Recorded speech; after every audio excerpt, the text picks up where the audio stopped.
আসসালামু আলাইকুম। চলে আসলাম আরও একটি রেসিপি নিয়ে।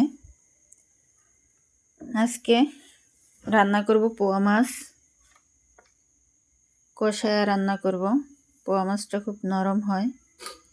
এই মাছটা ভাজলে অতটা ভালো লাগে না, কষায়া রান্না করলে যতটা ভালো লাগে। মাখায়াও রান্না করা যায়, তো আমি আজকে এটা কষায়া রান্না করব। তাই জন্য আমি পেঁয়াজটাকে ভেজে নেব। সাথে রসুনও আছে, অল্প পরিমাণে রসুন কেটে দিয়েছি। বাদামি কালার করে পেঁয়াজটা ভাজা হয়ে গেছে।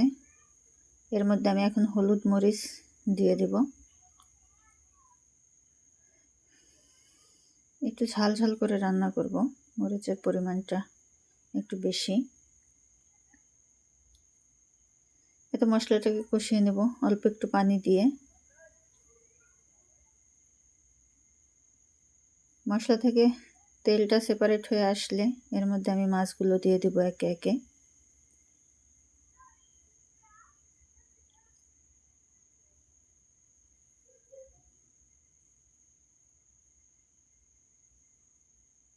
এতে একে একে মাছগুলো আমার দেয়া হয়ে গেছে।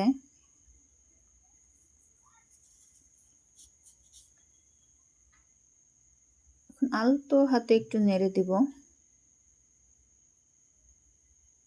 আলতো হাতে নেড়ে আমি ঢাকনা দিয়ে ঢেকে রাখবো। মাছটা থেকেই পানি বের হবে, ওই পানিতেই কষিয়ে নেব।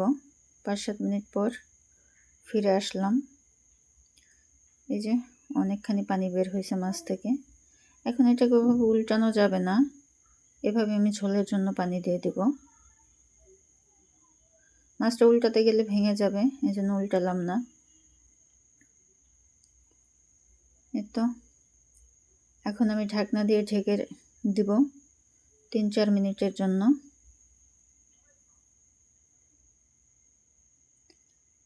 ঢাকনাটা উঠিয়ে নেব। এখন এর মধ্যে আমি জিরার ফাঁকি দিয়ে দেব। জিরার ফাঁকিটা দিয়ে আর 1 মিনিট রাখবো, তারপরে উঠিয়ে নেব। আমার ভিডিওটি যদি কারো কাছে ভালো লেগে থাকে আমার চ্যানেলটি সাবস্ক্রাইব করবেন, আর ভিডিওটি দেখার সময় অবশ্যই একটা লাইক দিয়ে দিবেন। আর ফেসবুক পেজ থেকে দেখলে লাইক কমেন্ট শেয়ার করে দিবেন। আমার চ্যানেলটিকে ফলো দিয়ে দিবেন। এতে আমি চুলাটা বন্ধ করে দিয়েছি। এখন পরিবেশন করব।